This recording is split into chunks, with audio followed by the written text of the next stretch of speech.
What is up, ladies and gentlemen? My name is Austin Jardine, and this is the Vanguard Project Podcast. Man, I hope you all had a wonderful weekend and are ready to kick this week in the teeth. Clearly, I am not. I am editing this a little later in the evening on Sunday, running a little bit lean on time. But you know what? That is what it is. That is how the weekend goes. I had a great weekend. I had a lot of fun. I spent a lot of time outside running around. I got my new little motorcycle. I spent a lot of time ripping around. I actually went to the parking lot, or the high school parking lot down the road, and was practicing some tight turns and found the pegs a couple times and found my sneakers a couple times while doing some tight turns. But you know what? It was a glorious weekend, and I am ready to get after it this week. I think it's supposed to start warming up, which I'm super excited to get out and riding around in. So, but if you haven't yet, please do me a huge favor. Please subscribe, and leave a rating and review for the show. It gives me the warm and fuzzies, and honestly, it does help spread the word that I'm trying to build and share with this podcast. So that being said, if you're new to the show, welcome to the party. I'm super excited to have you. My mantra here is growth through story and strength through community. And what I mean by that is I like to have people sit down and share with me their life stories, basically, to kind of get some of the insights, some of their lessons learned, how they got to where they're at, and kind of share with you some of their insights into life, and hopefully get you excited, motivated, maybe find a community to join in on, or maybe a new passion that you had no freaking clue existed. There's been a few times where I've learned something, I'm like, I did not know that was a thing. So it's been a ton of fun. So be sure to, like I said, rate, subscribe, all the good stuff. Leave a comment, follow me on the Instagrams, and get connected. But before we jump into today's episode, I do have a couple sponsors, which I'm super thankful for, and one of them is Eberlestock. And as I mentioned, I got my motorcycle, and I've been experimenting with a couple different, saddlebags, or I guess just at least one pair of saddlebags, but several different backpacks, trying to figure out the best way to carry all my shit to work, and also still have stuff for the gym, because I go to the gym right after work. So I've been kind of working through a couple different bags, and I've got the little brother, which worked great for a little bit. It wasn't quite big enough because, I've got boots that I wear to work and stuff usually. And so I actually went in this past weekend and I picked up the Kite. It's the Eberlestock Kite, and it's really sweet because I got it in black. I wanted something that wasn't super tactical, and this thing is really nice. It's very lightweight. It's got a rigid insert, so it's got some structure to it that you can actually remove, which I think is really neat too. But it's a roll top design, so if you need more or less space, it's really easy to kind of condense it down and make it fit everything you need. So I'm able to fit, a laptop. Actually, I'm going to go dork around with a little bit more, but should be able to fit my laptop, a change of clothes, my weightlifting belt, all that stuff in one little area that's really easy to get to, because it's actually a front opening design. It's very similar to their Vapor Series packs, just with a shoulder harness and a hip belt attached, which is really nice. So I got that. I'm going to give it a stab this week, make sure everything looks good, feels good, but I'm super excited because, everything they make is such good quality. But you know what? I would highly suggest, strongly encourage you to go get one, or something similar from Eberlestock. Give the retailer store a call. Let them know that I sent you, the Vanguard podcast. They'll get you all hooked up, squared away. And you know what? That is enough banter for me today. I'm super excited. This episode's a ton of fun. Kristian is a stud. He's hilarious. A lot of fun to talk to. We talked about a lot of random stuff, a lot of fun things. And despite some numerous interruptions from the damn dogs and the doorbell, we still turned out what I think a pretty fun episode. So without further ado, let's run a wicked awesome episode with Mr. Kristian of Sea State Coffee.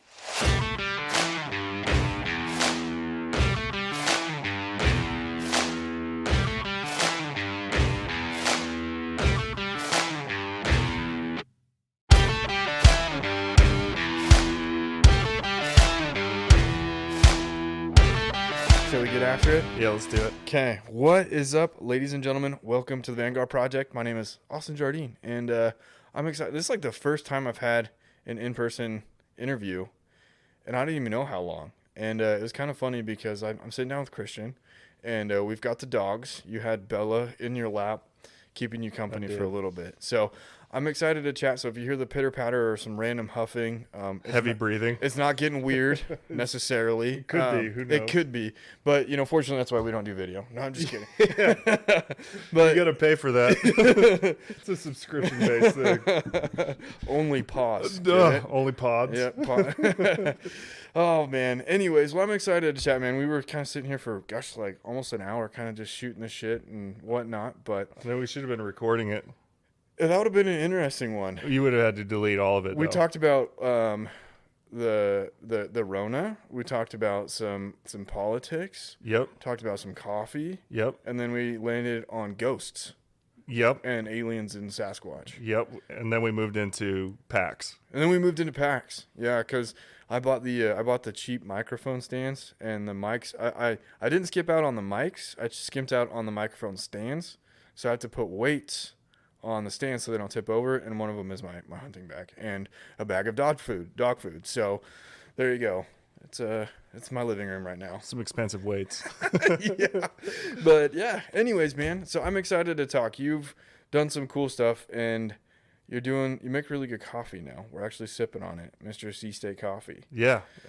It's been a weird road to this point. Yeah. I mean, it was just, I started out in the Marine Corps. I did active duty for 4 years, and I was like, well, that's enough of that. And that was in 2001 to 2005. And from there, like, I got out, and then, like, every other person that gets out of the military is like, I really miss it. And then I went back in 2009 in the reserves, and I lat moved to the infantry. And I became an 0351, which is an assaultman. And I don't think they exist anymore. I think they got rid of the MOS, which is basically classic Marine Corps. And then from there, I lat moved into Recon. And so it was kind of this weird, like, convoluted path because I originally started out in water purification. And Okay. yeah, the recruiters, they got me really good. And so, being young and dumb, I had no idea of what I was getting into. I just thought the Marine Corps was The Marine Corps? Yeah, I was like, oh, okay, like infantry. I didn't know officers existed. I had no idea that there were staff and COs. I had no rank. What's that? Like, I thought we were just gonna like show up and do fun stuff. So I joined and out of Montana, and the recruiter was like, I hate the guy to this day. Like, As you should. yeah, like, this has been 20 years of hate built up on this guy. And so when I went in there, I was like, I just want to be a Marine. And so, of course, I was like the golden egg that walked in. They're like, oh, this is too easy. Like, we don't even have to sell you on anything. And I didn't buy anything. So from there, I was like, cool, like, I want to be infantry like you, because he was an infantry Marine, and he was like, it's so cool, it's so much fun, the barracks is great, you just get paid to, like, travel the world and shoot guns and blow stuff Fuck up. off, yeah. Yeah, like, basically a dream. And I was like, well, that sounds pretty damn good to me, so let's do it. So then, like, a week or two later, he calls me back, and he was like, I've got some heavy news or whatever. I'm just eating right out of his hand. I'm like, oh, what? And he was like, dude, there's no more infantry slots open in the Marine Corps. And so I was like, well, I guess I'm not joining the Marine Corps. And he was, and I was just crushed. And he was like, oh, but don't you worry. I made some phone calls. I talked to some friends. And He's doing you a favor. yeah, like, now I owe the dude something. Like, what do you want? I'll give you anything. So then he was like, I have a job called combat engineer. And of course, I had no idea what that was. Yeah, but you heard combat. So Yeah, and I was like, oh, okay, combat sounds pretty dangerous. And, and he was like, so, what it is you're like a smart grunt. I was like, oh, okay. Like, You're like, that's super intellectual. yeah, sold. And he was like, so basically you just blow stuff up and clear minefields and do construction and stuff for the grunts. And I was like, well, that sounds pretty damn cool to me. Let's do it. Right. So go to boot camp thinking this whole time, like, I'm a smart grunt. yeah, you guys are idiots. I'm smart, Joke's on me. And graduate boot camp, then go to MCT, which is Marine Combat Training. And we're sitting there in the bleachers towards the end where they like assign your MOS or tell you what, how the Marine Corps is going to shaft you. And I'm sitting there and they're like Private Ritter 1171. And I'm like, what the fuck is an 11.7? Like, it's supposed to be. You're like 10. Yeah. 10. Math. It's not acceptable. And so I'm like, that's not what my MOS is supposed to be. I don't even remember what. I think Combat Engineer was like 1372. And so I was like, these numbers are not the same. So I walked over to this like random captain that was sitting out there. Or maybe, I'm pretty sure it was a captain. Could have been a sergeant. I have no idea. I was, a private at the time, so I didn't know what the hell was going on. So I asked this senior Marine, for lack of better terms. I was like, actually, I think it was a sergeant. And I was like, excuse me, sergeant, what's an 1171? And he looks at me for a second, and then he goes, you see those porta shitters over there? I was like, yes, sergeant. He was like, you're going to be pumping those, and they get the fuck out of my face. I was like, what? Like, this was never discussed between the recruiter and I. So now I'm just like mentally crushed. I was like, this is an embarrassment at this point. Like, nobody is joining the Marine Corps to purify water at all. It's just like Pauly Shore, Water Boy, or in the Army now, or whatever it's called. So that was like the running joke for all of it. And so, yeah, I went to MOS school, which is Military Occupational Specialty. And I learned how to purify water with ROPU, which is the reverse osmosis water purification unit, and all this other dumb shit that I didn't really care about and wasn't really interested in. So I went to my first duty station, which was in Iwakuni, Japan, and it was cool to be in Japan, but like it was just really hard to get behind the motivation of the Marine Corps. Yeah, I can imagine, because you're not like doing anything cool. Like, it doesn't feel like you're doing anything, It's like, okay, cool. Like, we set up pumps, we take pumps down, we provide water and like laundry facilities and shit like that for people. I'm like, this is embarrassing. But there were people that were like, this is fucking awesome. Really? Yeah. Okay. It was super weird. Huh. Like, later on down the road, I kind of got into trouble because I'm not one to really like hold back what I'm thinking type deal, which doesn't really compute well and work well in the Marine Corps. And I remember this gunnery sergeant that I had. We were in Iraq and we were all sitting around shooting the shit. And he mentioned that he was like, yeah, I left the infantry to do this, to move into the utilities field. And I remember I just looked at him and I was like, you fucker. You're a fucking idiot. Like, why the fuck would you do that? And so, things didn't really go well from that point on, but I was like, it didn't make any sense to me. I was like, we're in Iraq and like, we're not, Yeah, you're moving water basically. Well, there wasn't even, everything was bottled.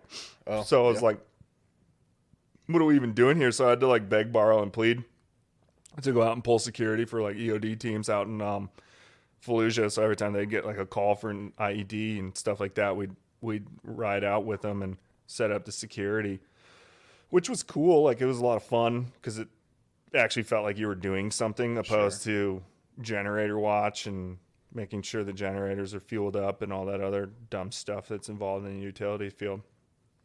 And so then, like, after Iraq, we came back and I was stationed in 29 Palms at this point.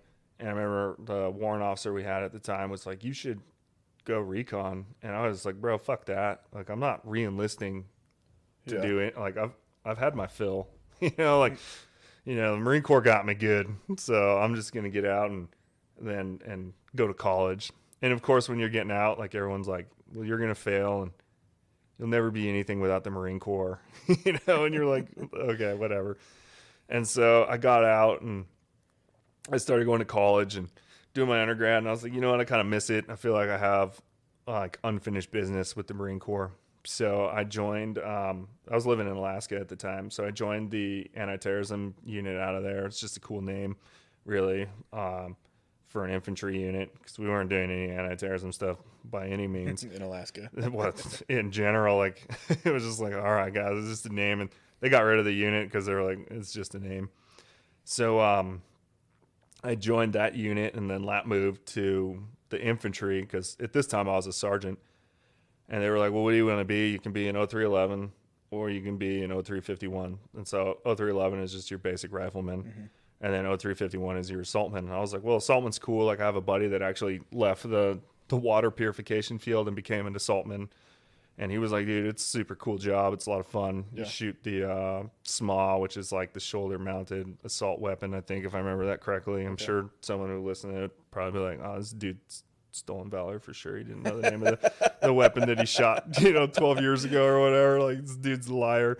And so I went to the, SOI, School of Infantry, and did that for, God, I think it was like 10 weeks. And it was an interesting experience, being definitely older, a sergeant.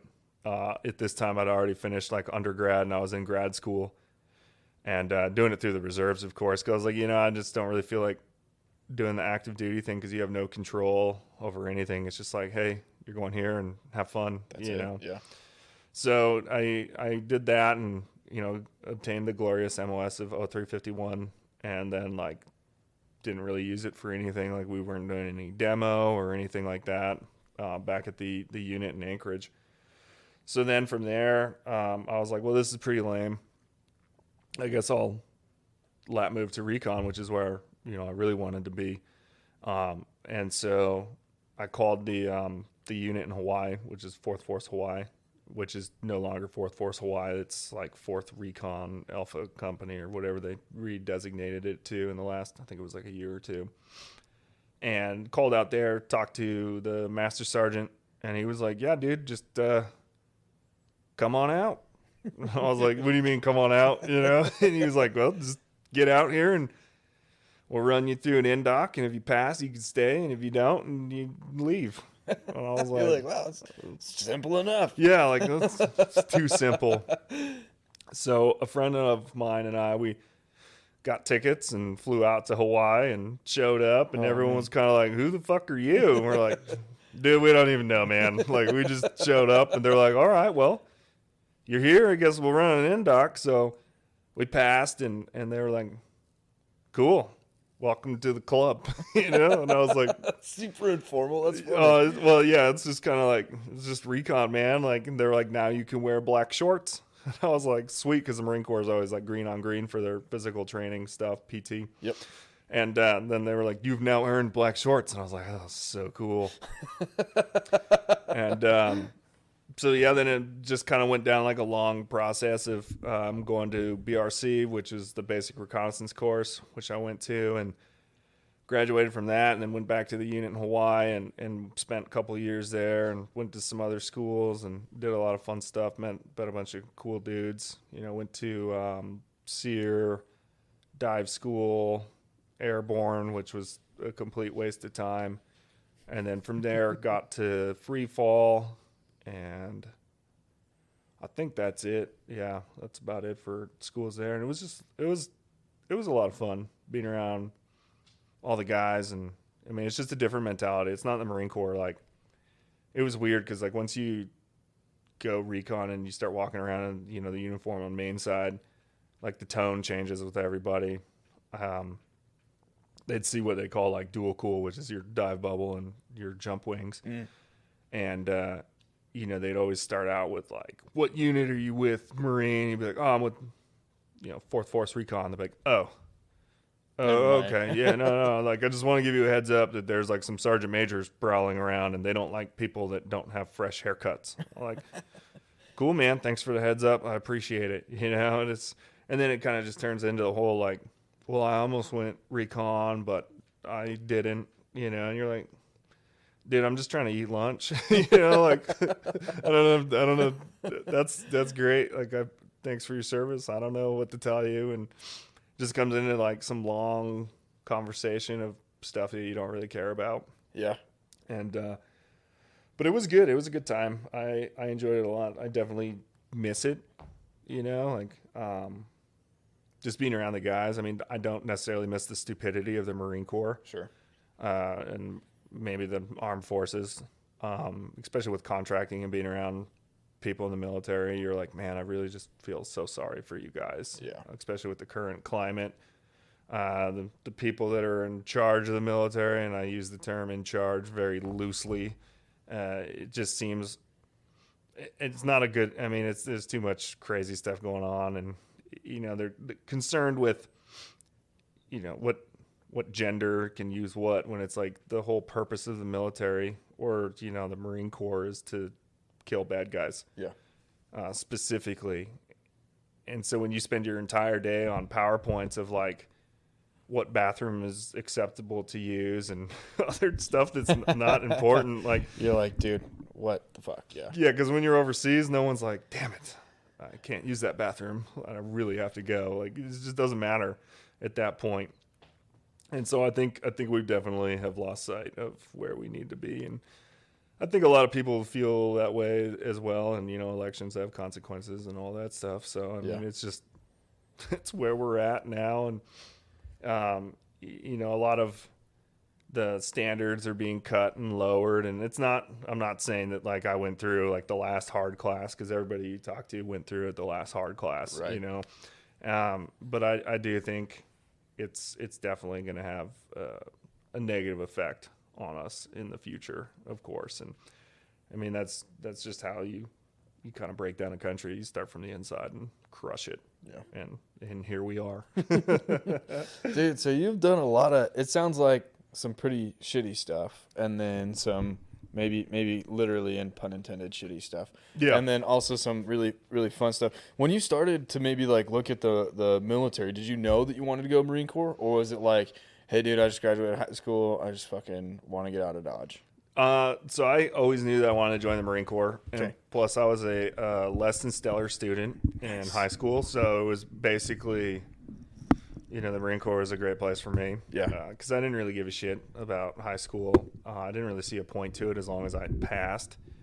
And I'd known since I was a little kid that I wanted to. I remember watching like the Gulf War. So, I mean, that of course puts an age on me at that point, or at this point. And so I remember watching Marines on TV in the Gulf, and I was like, those are some bad dudes. I like that.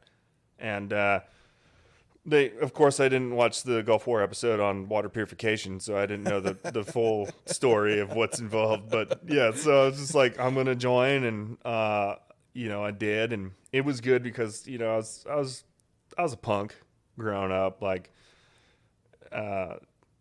I mean, as much of a punk as one could be. I was just like probably your standard kid with a bad attitude, because I grew up in Alaska. And I knew that I didn't want to do college right out of the bat, because I was a less than stellar student. I didn't really care at all about anything academic wise. It just didn't really capture me. I was really good at gym class. Fuck up gym class. But when it was like math time, I was like, and I'm out. Like I think I skipped more days of school than I attended. Like basically everything about me was like, this dude's gonna end up in jail, right? Like if you believe in statistics, which I do, like everything was pointing towards like jail time. Yeah, you're gonna be a product of the state, and you're gonna wear a cool ankle bracelet, and you're gonna be an idiot.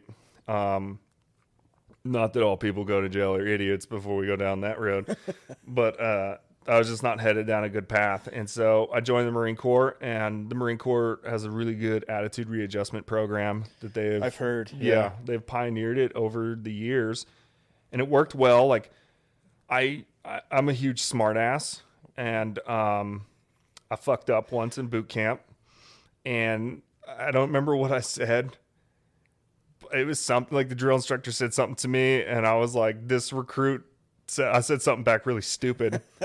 And oh my God, dude, it was terrible for the rest of the day.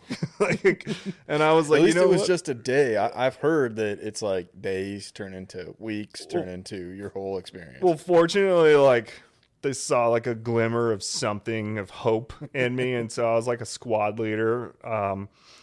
So not like it makes it any better, but I was, so for whatever reason that was cool. But yeah, that was like, I don't even remember how far along in boot camp I was. I wasn't that far in, but it was enough that I ran my punk little mouth, and they fixed it.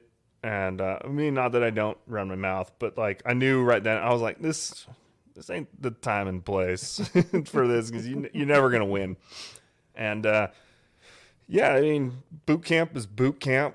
You know, you got all these kids nowadays that are like, well, tell me what it was like on day 6 around noon. Like, man, I don't fucking know. Like, you're there, dude. It doesn't matter. Right. You know, the best advice I can give to anybody that wants to join the Marine Corps or get into like, you know, a specialized unit like Recon or go Special Forces is you can't stop time. Yeah. No matter how shitty it is, you can look to your left and you look to your right and your buddy is there dealing with the same amount of shit. They're cold, they're sore, they're wet, they're probably sandy. And at some point, the evolution you're in is going to come to an end. Yeah. So if you can just mentally get through that, you don't need to be the strongest dude or I guess woman, because that's happening now. You don't need to be, you know, like Dolph Lundgren or anything like that, if I even said his name right. You just have to be mentally there. And a lot of people are like, yeah, okay, that's cool. Like, I'm tough. You know, like, I go home and I fucking hit myself in the shins every day with a broom. Like, that's controlled. Like, you're hitting yourself in the shins with a broom. Like, you stop when, like, it doesn't. When you're done. Yeah, you can just be like, well, we're done here. I'm going to go fire up the Xbox and shoot some dudes online. So, yeah, just knowing that you can't stop time. Like everything, you know, like we're all coming to an end here at some point. Right. And going into with that mindset, that's a game changer. Because, yeah, you're laying in the surf line. It's cold. It's fucking miserable. But you're not going to be there for the rest of your life. It could be 5 minutes. It could be 10 minutes. It could be hours. You don't know. So when you decide to quit, you could have only had to go another minute or 30 seconds. And what's another 30 seconds? Just, you know, think of your happy place. That's all it takes. You just got to be mentally strong. And I think, and that's really what they're looking for, because there's a lot of people that show up to these courses and whatnot that are just super strong. And it's not the key. Like, yeah, you want to be in shape, but you also need to be mentally strong as well. I remember it was probably like day 2 or day 3 of the basic reconnaissance course. And this one kid was like, I no longer want to be here. And he was telling me this because I was a class leader at this time. And I was like, okay, like that's your decision. And I was like, well, why is it that you don't want to be here? And I think he was like, my dog needs me at home.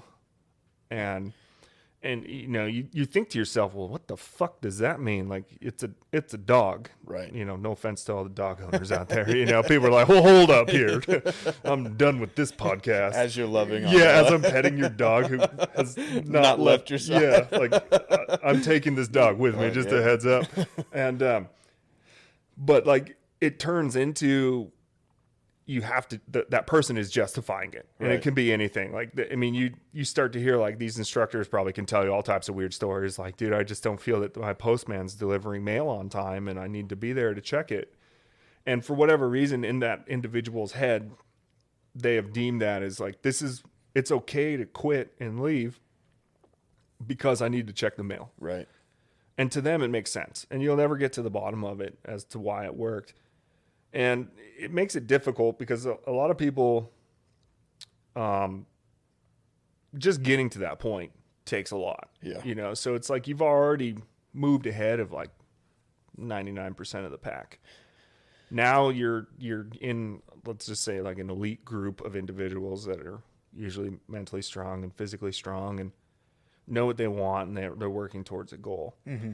So then from that point, like, you start weeding out people that are in that like already alpha male group. And so it's kind of interesting to watch. And, you know, you got people, you're like, this dude will be here at the end. And then like 3 hours later, they're like, he's gone. I'm done. Yeah. I've had enough. So you're making an interesting point, right? And I mean, think of your happy place, people deeming something being the most important, right? Mm-hmm. What to you, I maybe have a couple questions, and one might be a dumb question, but what to you is the difference between being intelligent versus being mentally strong? That's a good question. I think might be a little bit of a difficult question to answer, because intelligence comes in all types of form. You know, you have your savants, and then you have your book smart, you have your street smart, you have people that can look at something and remember it and regurgitate it. And so I would say somebody that is smart is somebody that can navigate all of those fields and can move freely amongst all of that. Like, you don't need to be book smart. You just need to have common sense type deal. But then it's also hard to measure all of these variables. You know, there's certain psychological studies and whatnot that people dive into the deep end on this stuff. But, you know, I don't think diving in super deep is really all that necessary. I mean, you can keep asking, well, why, and never get done with it. I learned from being in, you know, in the reconnaissance community, like, either you have it or you don't. And you don't know if you have it until you get to that point where you need to have it. Okay. If that makes sense. It's kind of like some philosophical shit, I guess, you know, like, Yeah, thanks, Nietzsche. yeah, the water is wet type deal. Because everybody that joins these things, you talk to anybody and not one of them is like, yeah, dude, I'm going to fail probably day one. You know, every person going into this is like, dude, I'll be standing tall. I'll have my trident. I'll have my, you know, my crest, or the knife they give you at SF. I'll have my pararescue stuff. You know, nobody is like, dude, the goal is to make it to day one, you know? Yeah. Everyone's like, I'll be, you know, the instrument of death for the United States of America in the next few months type deal. And, but then when they're there and it's cold and you're soaking wet and you've got sand in places that you've never had sand before, it changes everything. And it gives you a different outlook. You know, it's like, well, how much longer can I deal with this? And it's like, you can deal with it in the short term, because that's really what it is. It's a short term thing, or you can quit and just be done. You can go get warm, and then you can instantly regret that. Because I think most people that quit, you know, they felt like some instant gratification because they're allowed into the vehicle. They're looking at everybody on the beach still, or the people holding a telephone pole, and they're like, man, that's not me anymore. But then when reality sets in and they're like, well, fuck, I just gave up my dream. And the thing about that is you could have been an hour into the course. You could have been 10 weeks into the course. You'd be at whatever point. But now in order for you to come back, you have to repeat everything. They're not like, oh, you quit and you were on week 6. So just jump on in, dude. It's good. But at the time, like, they're quitting and they're stopping or whatever makes sense to them. However, they sold it to themselves. Right. And then you also see within these elements, once the quitting begins, once that floodgate opens, then it's more people quit. Yeah, because they're like, exodus. Yeah, they're like, well, dude, I didn't think that dude would ever quit, and he just quit, so there's no way I'm making it through this. Right. And so it's crazy to watch, because now you're getting thrashed in the pool or whatever it is, and all these people are quitting, and they're going to go have a hot meal and be done with it. But, you know, the guys at the unit in Hawaii, they told me, they're like, dude, if you quit, don't ever show your face on this island again. Yeah. You know, and I was like, well, fuck. You know, all right, then, well, I'd like to be able to go to Hawaii at some point again in my life. So Right. I better not quit. And, yeah, it was just like, it was more of a humbling experience of like finding yourself and finding what you're capable and what you can do in a team. Because a lot of events are team, and there are also individual events, you know, like land nav. There's no team in land nav. Mm-hmm. And so like that's a big eye opener. And, you know, you got to get out there in the woods, and Pendleton is pretty shitty for land nav, especially at night. It was where they do the course. And so, I mean, I failed the night portion, on the graded event. And that was terrible. Cause I remember I was talking to the instructor, and I was like, I couldn't even talk. I was basically like in tears because I was so stressed about not being able to come back to Hawaii, you know, like, and so I'm telling the instructor, I was like, I'm never going to be allowed in Hawaii. And this dude's probably like, what the fuck is this guy talking about? Like a grown ass man, like you can't go back to Hawaii. He was just like, dude, you can go to Hawaii. I'm like, no, you don't understand. Like these dudes told me don't come back to Hawaii. I like Hawaii. And it just kind of, I guess you like find yourself, you know, and you find out like what you're made of and what you're capable of and just how far you can take it. Yeah. So how did you, and this is a fun question for me, but how did you learn to push yourself, right, and not kind of fall into the, man, I don't know if the mailman's delivering on time kind of mentality? And like, how did you keep priority and focus? Well, first off, I wanted to be able to go back to Hawaii. Okay, that's fair. So that's a good selling that's point. a motivator for anybody. Like if you don't do this, you can never go to Hawaii. Right. For there, like if I recall correctly, I don't recall ever thinking about quitting. Mm-hmm. So when I showed up to the basic reconnaissance course, I went in with like, I'm going to go to the end. Like I will be here until they scrape my dead body Sure. off of the asphalt.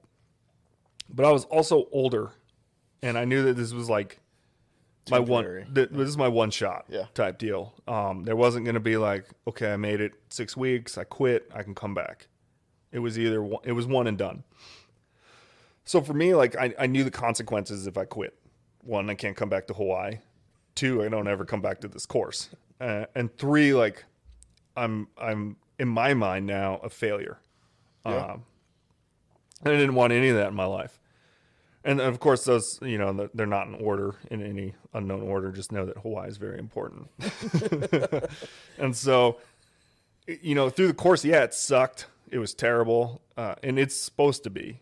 And, you know, anybody that has gone to it will attest to it. And, but it also, the whole point of it is it toughens you up for like the hard work. Cause they say like, this is the easy stuff. You know, you got to get to your unit and you'll be starting to do workups and stuff like that, or possible deployments. And, you know, when I was in, everything was kind of dying down. They weren't, you know, the guys at like First Force and First Recon and all the other reconnaissance units, like they weren't sending platoons out there that, you know, you hear about them just laying waste to enemies. That was more or less over. Like it had all shifted into intelligence gathering, ISR stuff, which is, you know, intelligence, surveillance, and reconnaissance, the use of drones and stuff like that. So it wasn't necessarily like boots on the ground, kicking in doors and doing stuff like that. Sure. Which is, of course, because the military has shifted and saw that like sending out a squad or a platoon to just patrol makes them an easy target. It's everybody, like the enemy is everywhere out there. Everybody's watching you and whatnot. So it shifted focus to like, you know, smaller scale raids of, you know, that people would gather intelligence on a house or whatever, a cell out there. And then they would send in like a small scale unit or small size unit to do like a raid, capture intel, and then come back real, you know, quick hit and get out type deal. Yeah. And so, yeah, like it's just a major shift, you know. Now you have Recon that they're mainly on MEUs, which is the Marine Expeditionary Unit. So they sit on a boat and they travel all over the place and they do whatever is needed by the MEU commander and whatnot. So, I mean, the mission is always changing to fit the needs and whatnot. Mm-hmm. So then when you were in Recon, and you're the first Recon Marine I think I've ever spoken to. So I'm not super familiar with, I guess, what exactly Recon is and does. Is it exactly just, it's, you said, and I'm kind of processing as I'm thinking, it's what you guys did was not necessarily boots on the ground kicking indoors. It was more sneaking around, drone work. So it depends on what time period you're looking at. Okay. So, I mean, the guys that were part of the initial invasion, they were doing a lot of reconnaissance, and then it shifted to them doing patrols. Okay. And they were doing like kicking doors in and whatnot and capturing dudes. But they were also doing that in the initial phases as well. So, I mean, reconnaissance mission is, of course, reconnaissance. Mm-hmm. That's obvious. Yeah. So, I mean, you know, the skill set is to get eyes on a target for the commander for them to make an informed decision to send in infantry Marines to do the raid and whatnot. But then, of course, you've got like First Force that was doing raids on their own, and they were gathering their own intelligence and whatnot. So I think the nice thing about reconnaissance is it's very fluid. Okay. It's not like, well, we only do this and that's it. And plus, you're dealing with a different type of mindset with Marines and whatnot, where basically they're just like caged animals and they get beaten, and they're like, okay, well, we'll let them out. And it's like, let's just try to keep the war crimes to a minimum type deal. Not saying that was a joke. There's no war crimes. But, it's like a different mindset when you're working with Army guys, and they're just like, yeah, that's cool, man. Like, we can do that. And then you have Marines that are like, let's just go in there and we'll just kill fucking everybody. and that's what they want to do. Right. And people are scared. They're like, well, wait a minute. That's not okay. That's not the solution most of the time. Yeah. Like, let's just talk to him. Like, it's like, dude, the guy makes IEDs for a living. I don't think you're going to talk him out of it. Like, he hates you. That's the end. There's only one language he speaks, and that's shooting him in the face. Yeah. Dead you. Yeah. And so, and not that I was doing any of that. Like, I missed a lot of that. I've got a lot of friends that were heavily involved in that stuff. And it's interesting to hear their stories. I did a lot more, I guess you could say, like, air quotes, cool guy stuff when I was flying drones as a contractor. Because during that point, like, we're moving quite a bit ahead timeline wise. I was flying drones in Afghanistan looking for shitheads. Mm-hmm. And so we would find what the military deemed a shithead, and we would report that to the staff that we were working with, and we'd be like, we found a shithead right here. And then we would sit there and watch them for a little bit, and then they'd be like, well, who do we have on station to kill said shithead? So then it was like, well, we've got an A-10, here. We've got a Predator or a Reaper here. We've got an F-16 here. And they would just be like, who can get here the soonest? And so at that point, you're just maintaining a visual on this person and just following them around. It's kind of creepy if you think about it. Yeah, just waiting for it to go white. Well, yeah, I mean, you've seen, dude, I've seen some weird shit, on the in HD. It's like, man, that dude's head popped off, and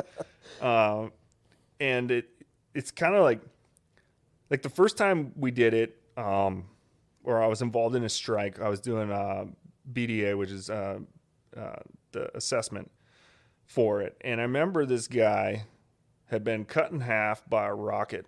I want to say it was set on airburst, so it just shredded this fucking dude. And he was crawling across the street trying to get to his legs.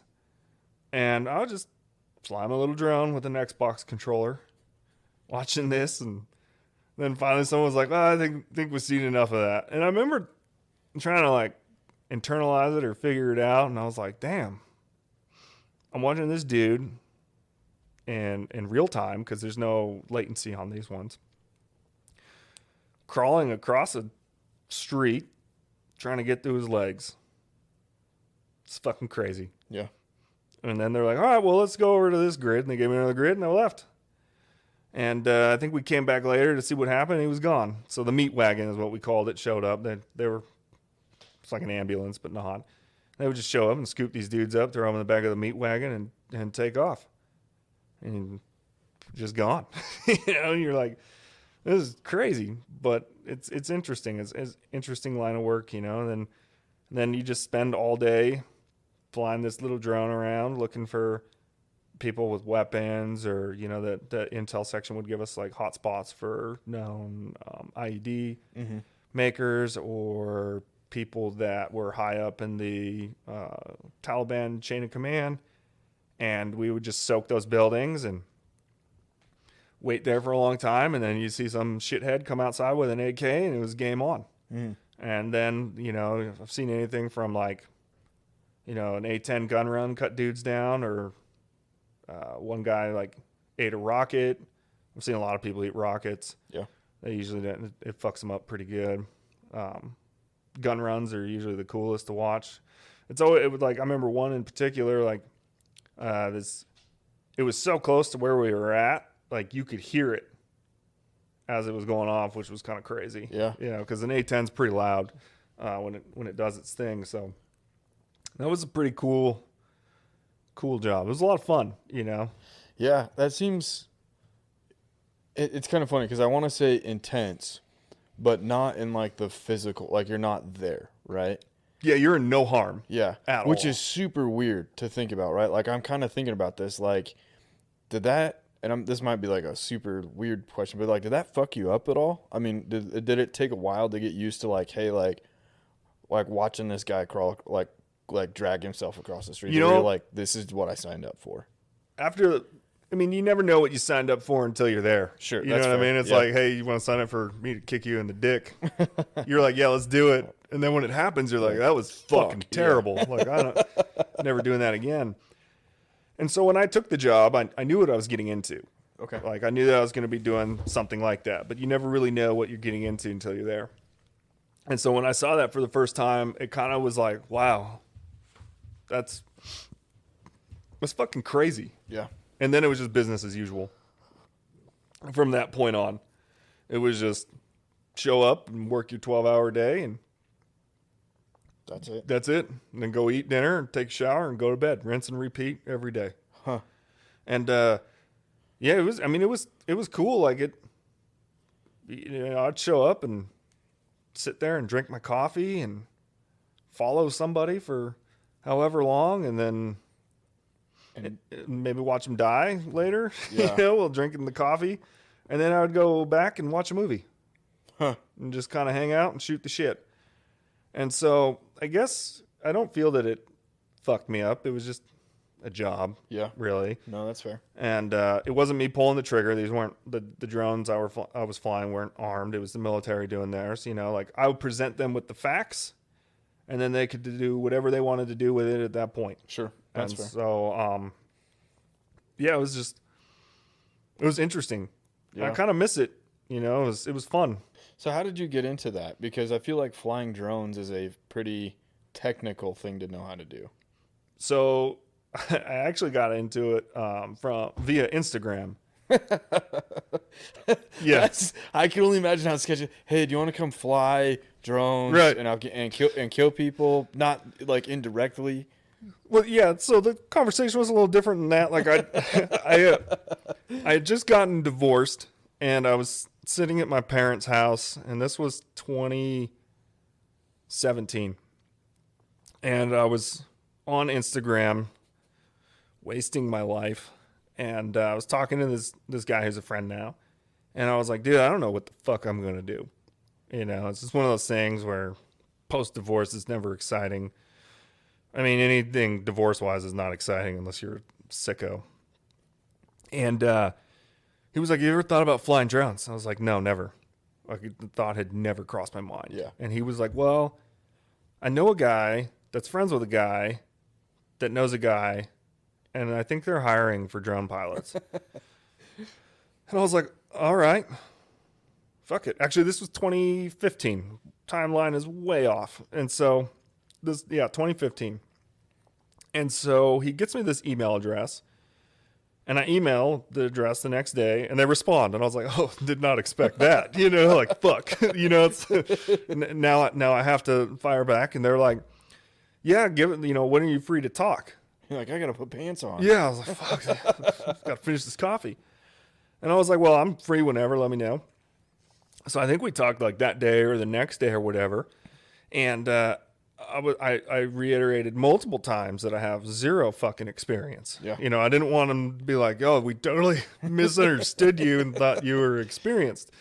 And so they were like, well, can you come down for an interview? And I was like, yeah, sure. Why not? So they bought me a plane ticket down to where they were at. And I was like, man, this is fucking weird. And so I flew down because they were out of Oregon. So I flew into Portland. They were like, rent a vehicle, drive out. And they were out in the middle of fucking nowhere. And I was like, man, this is Sketchy. no shit, dude. Like, this, I'm going to be on some weird film here real quick. And so like I met up with them, and they were super cool. And did an interview, and they were just like showing me videos of like people dying via drone strikes. And I was like, that's cool. Don't really know what's going on, but that's okay, you know. And then they're like, hey, you want to go to lunch? And I was like, sure. Went to lunch, and turns out one of the guys that was interviewing me was at one of the Marine units I was at when I was on active duty. And so we like knew a lot of the same people. And then at the end of lunch, they're like, hey, dude, have you ever flown a helicopter? And I was like, no, I've never flown a helicopter. Like, it's such a random question, you know, like, and they're like, do you want to? I was like, well, fuck, yeah, let's, okay. Because they also ran a flight school. And they're like, all right, well, no drinking at lunch, and you can fly a helicopter when we get back. I was like, okay, deal. And so we get back, and I flew around in I think it was a Cabri helicopter for like 45 minutes. Yeah, like did some hovering stuff and flew. Like it was super weird. And They just put you in a helicopter. yeah, with an instructor, Yeah, of course. okay, Like, you know, they're not like, you never done this? Cool. Here's an expensive helicopter. Sign here, and best of luck to you, my dude. Flight instructor. Yeah, They that put was those definitely an instructor there. And flew around. I was like, that's fucking cool, you know, like never flown a helicopter. And I was like, man, this is strange to me. Like no one, like usually an interview sucks. Right. It's like super Yeah, that's, awkward. like, not normal. You know, and they're like, tell us about a time where you told your boss to go fuck yourself, and how did you make it through that? And you're like, okay. So there I was, you know. And so got done with that, and went home, and like nothing happened with it. You know, they were like, well, we don't have any slots available at the school that we send people to train, so just like call back. So I called back fairly regularly for a couple of months, and then nothing panned out, and I was like, well, that's not happening. And so then out of the blue, they called me in 2017. I remember I was laying in bed, and this was like, That's a long wait. yeah. And, you know, I waited. I was ready. And I remember I was on my phone, and this was at like 7 a.m. or whatever. So it was 8 in Portland or Oregon. And the guy called, and I was like, I am not answering this, because I was like, you know, hello. So I let it go to voicemail. And it was one of the bosses, and he was like, hey, you know, we're wondering if you're still interested. And I was like, man, this is fucking weird. So I called back, and they're like, you still interested? I was like, yeah, I'm interested. And they're like, okay, well, you know, we're going to have to interview you again. I was like, all right, whatever. And I asked, I was like, is this going to be the same as last time, where like we go through all this and I get super excited and then nothing happens? And they're like, no, this is different. Like, this is a different contract, and this is something for over in Afghanistan. So I was like, all right, cool. You know, so I went through the interview thing, and then it was right before Christmas of 2017. They were like, you have the job. And I was like, cool. And so went down there, and they taught me how to fly this thing in a couple of weeks. And they're like, now you're going to go to Afghanistan. So I ended up in Afghanistan like mid-April of 2018. And I was there for, I think, 4.5 months the first time, maybe 5 months. And it was cool, man. It was a lot of fun. Got to work with a lot of good people. I mean, it was Afghanistan, so that part sucked. But it was a fun job. Yeah. It was definitely interesting, to say the least. And that's kind of like how I got into the drone world. And yeah, I did that for a few years, and spent most of my time in Afghanistan, did a little bit of stuff in Africa, and did a lot of stuff like stateside, and then got into like counter UAS stuff, and it was interesting. So So how then did all that lead into coffee? Because I feel like that's like hard left. Dude, so the coffee thing was super weird as well. So I got like, we'll just, I guess, Instagram famous, which is so stupid to say. Like, my account just took off, and people cared about what I had to say. And I was like, this is fucking ridiculous. You know, like, nobody should give a shit about anything I have to say. And, you know, people were like, oh my God, it's you. You're the guy, you know, like, got recognized a few times. And I was like, this is, fucking strange, you know, like, I'm the type of person, like, I don't really want to talk to anybody. Like, I'm not like, oh bro, I'm C-State, you know, what up? Like, Yeah. you know, people that introduce themselves as their like handle. I'm like, bro, you're a loser. Like nobody like what? You know, they're like, you don't know little tummy sticks, you know? Like, Yeah. I'm like, no, I don't know who the fuck that is. And so like, I remember I just randomly one day at my house, you know, during this like post-divorce, trying to figure out like what I'm doing in life, I decided, I was like, you know what, I want my own coffee roast, and that was it. And so I reached out to some companies, and I was like, hey, I'm trying to do coffee. Like I had no idea what it was, but I was like, I drink a lot of coffee, I like coffee, fuck it, let's do coffee. Okay. And this was like before all these, you know, veteran coffee companies had blown up, and it seems like now everybody, like, it's like a microbrewery. There's, oh my God, another veteran roaster? Get the fuck out of here. Like, that's so crazy. And so like I got linked up with a friend who's a good friend of mine now, and we were doing the coffee thing, and they're roasting it for me and shipping it out. You know, I did the tasting and all that stuff. And then when I went to Afghanistan, I bought like an air roaster, and I was roasting coffee out there because I was like, well, fuck, you know, I should learn a lot more about this, or a lot more than what I already know. And so I was roasting out there and giving it to Marines and selling it to anybody that was like, fuck, I'll buy a bag. And so I sold it to them. Excuse me. And so I was doing that, and then I bought a roaster. And so when I came back from Afghanistan, I got it set up. I got, you know, the food inspection and all that bullshit that comes along with it. And I just took what I knew, and I just started moving it out from there. And, you know, it's been like a long, hard road because I've had so many ups and downs in life where I've like had to stop the coffee and then like pick it back up. Like in Afghanistan, like my first and only like 1-star review was some fuckhead. Sorry to put him on blast, but the review is still on Facebook. So if you go to Sea State Coffee and you look at the 1-star review, I'm pretty sure this dude was mad because he couldn't buy coffee. And I responded to him. I'm like, bro, I'm in Afghanistan. Like, even if I were to sell you coffee, like, you're not going to get it for fucking months. Yeah. And it's not going to be fresh. So that's out the window. Like, just go to the store and buy some fucking shitty coffee. Right. I couldn't wrap my head around, like, how is it that you are mad that you can't buy coffee from me because I'm in Afghanistan? Like, I can't change that. Yeah. And it's still up there. Like, Facebook didn't take it down. So, you know, fuck. So it's a 4.9 out of 5. So I guess that tells you a lot. And, you know, from there, like, I started, you know, I drink a lot of coffee and I'd sample a lot of people's coffee, and I'm like, this coffee is not good. It doesn't taste good. It's underdeveloped. It's over roasted. And it could be better. Mm-hmm. And so I was like, it's like anything. You don't need to reinvent the wheel. Just make it better. Mm-hmm. And so that's kind of what I set out to do, is make it better, keep the price point down so that people can enjoy premium coffee. Because the beans I get are of higher quality than what most roasters get. And develop it to a flavor profile that tastes good. And it's all based off of what I enjoy. And so far it's been successful. I mean, unless everybody's just lying to me, which is it's a possibility. Hey, 1-star review. Yeah.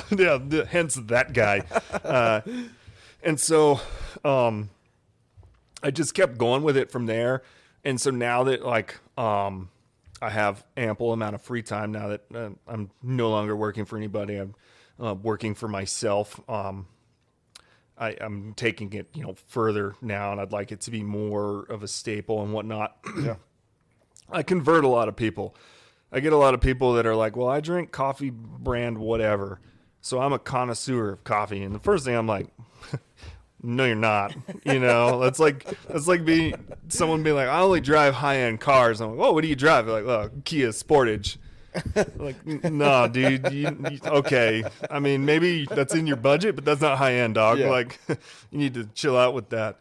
And so I enjoy converting a lot of people that are like, you know, I drink brand whatever, and it's really good. I'm like, well, just try this and let me know how you like it. Yeah.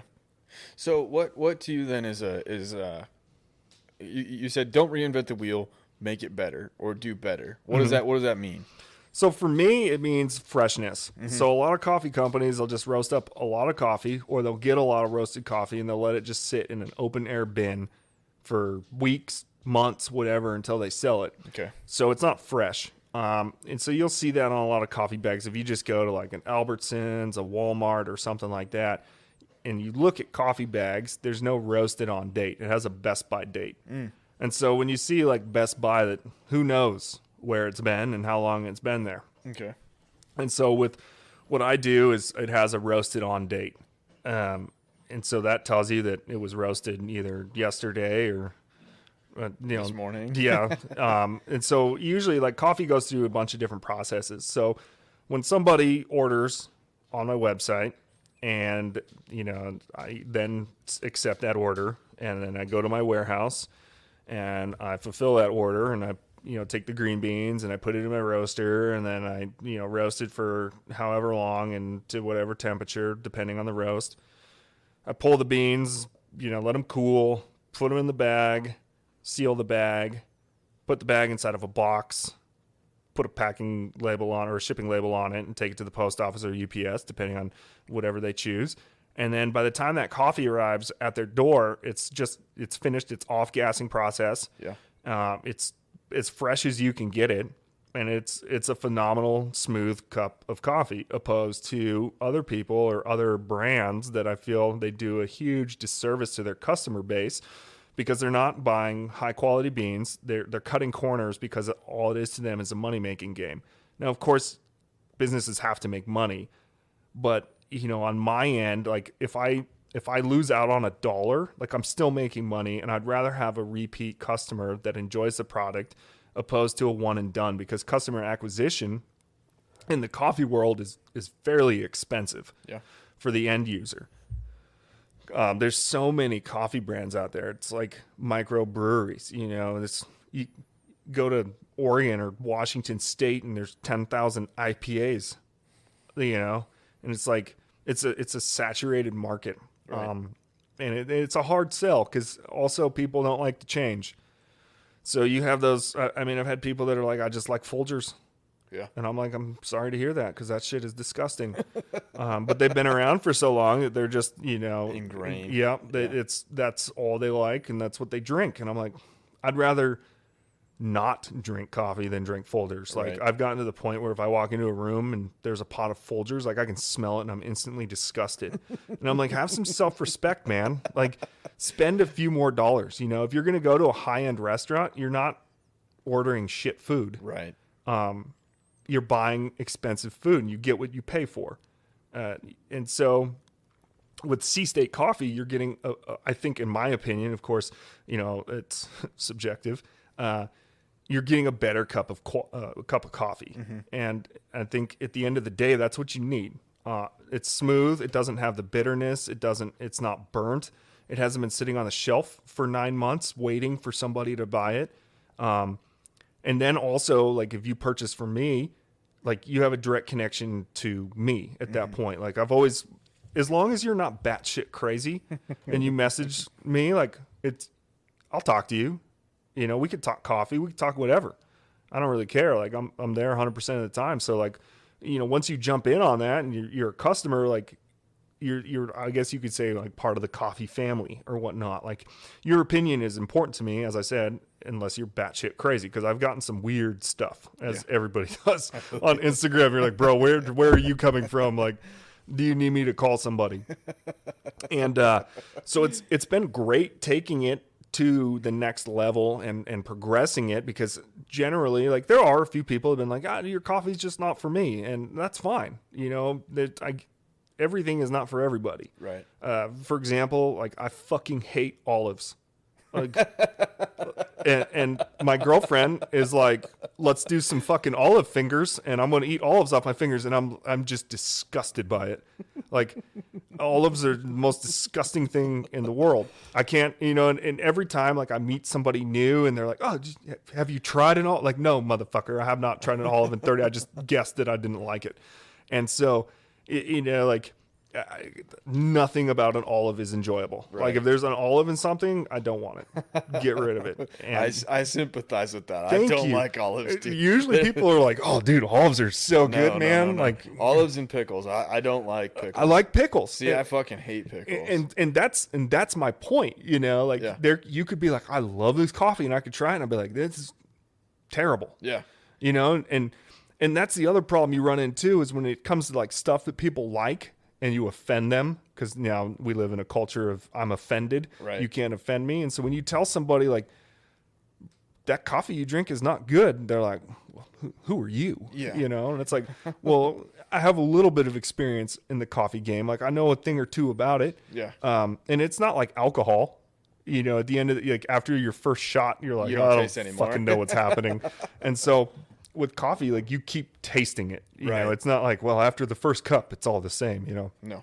And I like the coffee that I roast because it, to me, like it still jacks me up. Like I still get a caffeine high. And as a coffee addict, I don't think I should be getting caffeine highs anymore. Right. You know, I mean, it's like a drug addict. They have to up their dose of meth or whatever. Or what, I don't know. I'm not a drug addict, so I have no idea how it works, but I'm assuming that at a certain point they need more. Right. And with this stuff, like, you know, like right now I've had 2 cups of my own coffee at your house and I'm fucking jacked, but it's not like like my heart's going to explode. Yeah. Jack. All right. We had a bit of a intermission there. Yeah. And then the dogs went nuts. And then, well, coffee is liquid, and I had to hit the head. And I think I did the same. Yeah, but not at the same time. Okay, Yeah. that's good. Yeah, Yeah. different bathrooms. Next time we'll cross the stream. Deal. No. All right. So we were talking coffee, heart racing, not giving you too big of a high, but feeling good. I feel the same because like I drink a shit ton of coffee every day. Like I think I drink at least 1 pot of coffee solo by myself. And the 2 cups that I've had so far since we've been recording and like BSing, I've been like even keel this whole time. Yeah. It's been awesome. Yeah, no, it's good. It's done right. You know what I mean? Like nobody wants to have like to be on the verge of a heart attack. Right. And so I think if you can get a smooth, decent caffeine high, good coffee, so it doesn't, you're not choking it down. You don't need creamer. You don't need sugar. Whatever. You don't need whiskey or whatever you put in there. Bailey's. Yeah, you just drink it straight. Yeah. And I think that's, I drink my coffee black. You know, back in the day when I drank Folgers, it was mainly creamer with a dash or a splash of Folgers. Sure. And, you know, like I thought I was like, man, I'm drinking coffee. I'm an adult, you know?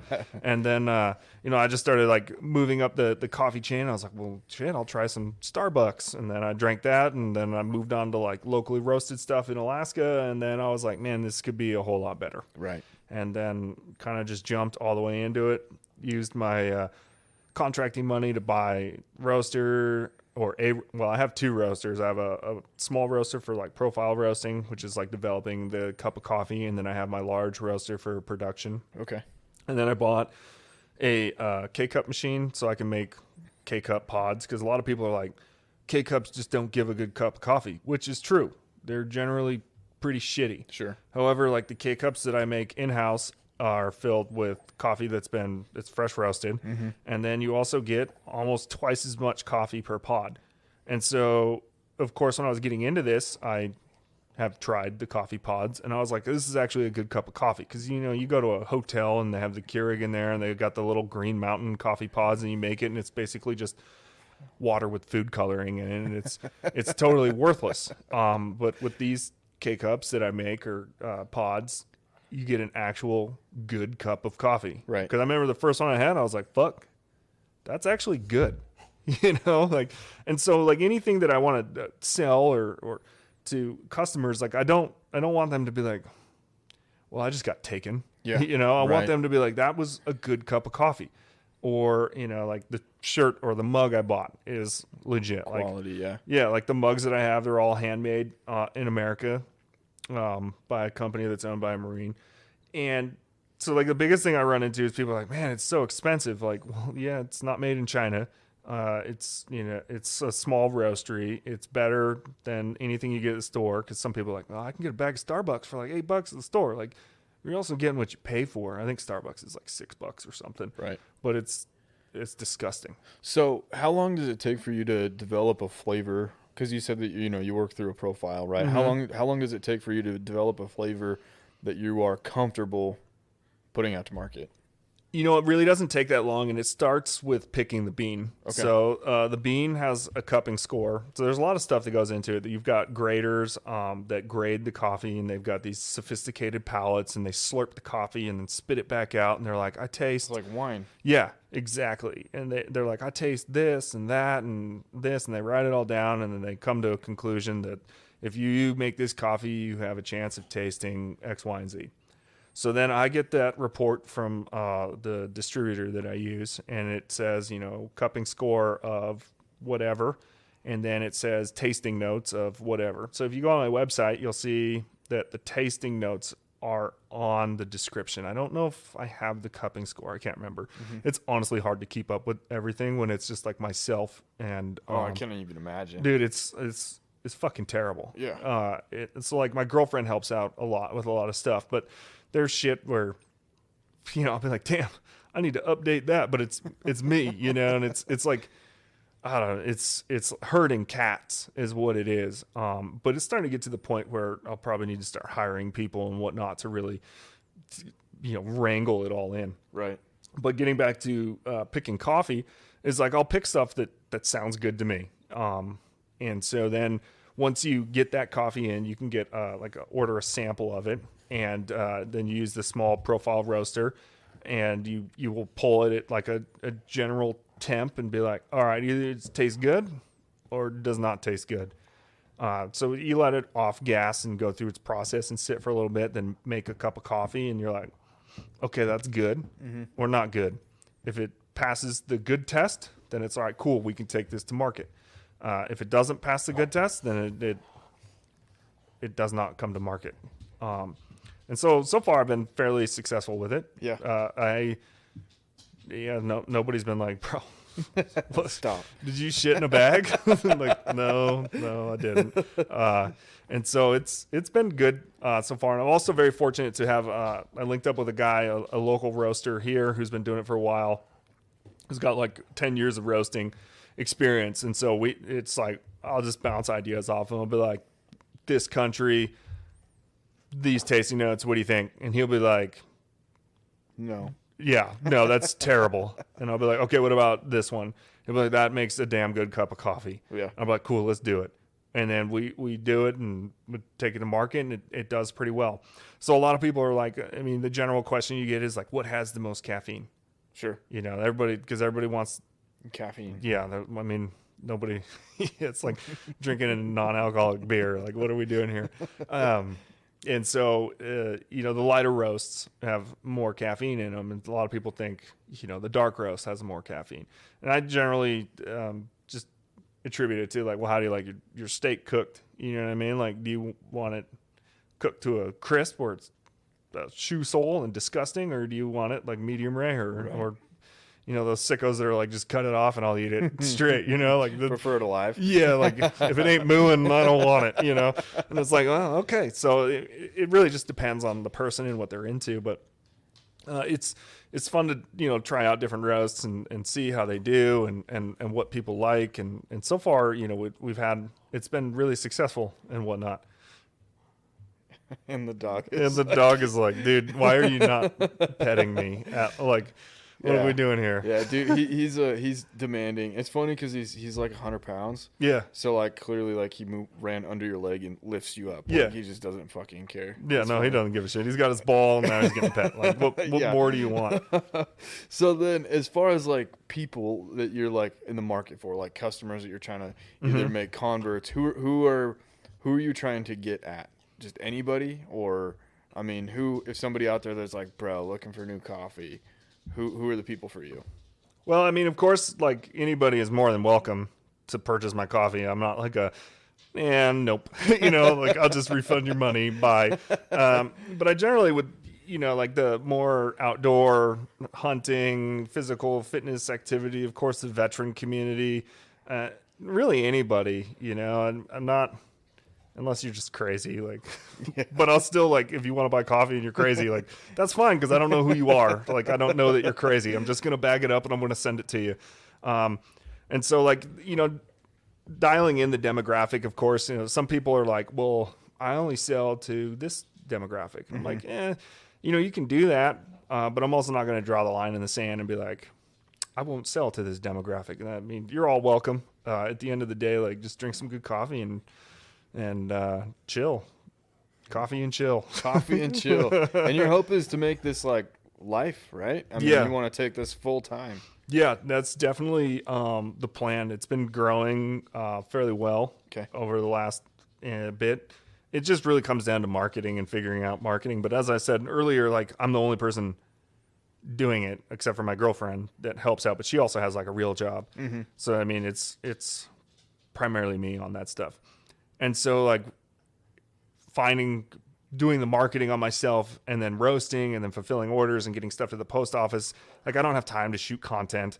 And then I also look at a lot of online marketers as like snake oil salesmen. You know, they're like, oh, dude, I can totally get you this. And I'm like, bro, I've been on social media for a while and I know you're full of shit. Because a lot of people are like, oh, dude, send me some free coffee and I'll post a photo of it. And then, you know, people are like, damn, that guy, all those likes, it must be all those sales. Like, 1 like equals 1 sale. That's absolutely not how it is at all. Like, you know, I might say a photo gets like 500 likes. I may get 0 sales out of it. Or like another photo gets 50 likes and then I get 10 random sales. It's so hard to figure out. And so it's just finding like the right type of people to like push it. And I like the organic growth a lot more. Like paid ads they're okay, you know, to branch out and reach more people. But I'd rather have people show up and be like, dude, I just want good coffee. And then they try it and then they come back. Like, I'm at the point where, you know, I start seeing the same names over and over and over again, which is a good thing because a lot of people lose their customers. You know, they're like, well, why would I spend X amount of dollars at, you know, C-State Coffee when I could go to the store down the street and buy Folgers, you know, or I can get 100 pounds of coffee from Costco for like $6. Right. And it's like, yeah, well, it's not good coffee. And, you know, just if you purchase from me or you come to the store, like, you're getting a better quality cup of coffee. Of course, I can't do anything about shipping. Everybody's like, dude, shipping, like, why is it so high? Like, bro, I don't know. I don't work at the post office. Have you seen gas prices? Yeah, like, they have to make money too, you know, and Amazon basically fucked everybody in small business. Because what a lot of people don't realize is, like, dude, your free shipping in Amazon, you pay for that with your subscription. Yeah. And people are oblivious to that.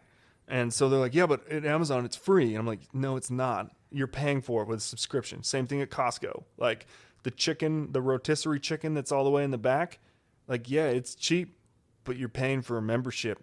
So that it all works itself out. Because they've got it, you know, worked out to a formula of, like, this person's probably, the average person will come here this amount of times and spend this amount of money. So if we charge them, you know, whatever the current Amazon membership price is for Amazon Prime, they just raised it. So I think it's like $160 or something. I don't know. You know, and they've divided that by like how many times, you know, someone will make a purchase per month. They're making money at the end of the day. Yeah. They are not losing money. And so even if you do have that one outlier of a person that's like, I order from Amazon every day and I get my money's worth, you also have that person that orders once every couple of months. Right. And so it all works itself out at the end of the day. Like, if I could do free shipping, oh yeah, 100% would do it. Like, you have to hit a certain monetary threshold, yeah, to make it to where, because the problem with coffee is it's weight based. And so if I was selling something that weighed an ounce, shipping would be extremely cheap, you know, but I'm selling something that, like, if you buy a 5-pound bag of coffee, that's 5 pounds. That's the simple math. It's 5 pounds. No matter how you cut it, it's still 5 pounds. You know, like, what's that's heavier? Water filtration math, right there. Yeah. Like, what's heavier, a 5-pound bag of coffee or 5 pounds of feathers? Like, it's still 5 pounds. And so it makes it difficult, because I know it's hard to get people to spend money, especially in this economy and where things are at. Like, people are holding on to their money tight, and I totally respect that. And if, you know, as I said, if I could do free shipping on every order. And we're recording again because somebody rang the doorbell at 9:00 at night. Who in their right mind does that? I don't know. I didn't order cookies, so. Did you order coffee? No. Oh wait, your coffee dealer's here. Yeah, it's like a crack dealer. Yeah. Shady ass house, little slit. Seriously though, dude, we got some shady fucking neighbors. I'll tell you what.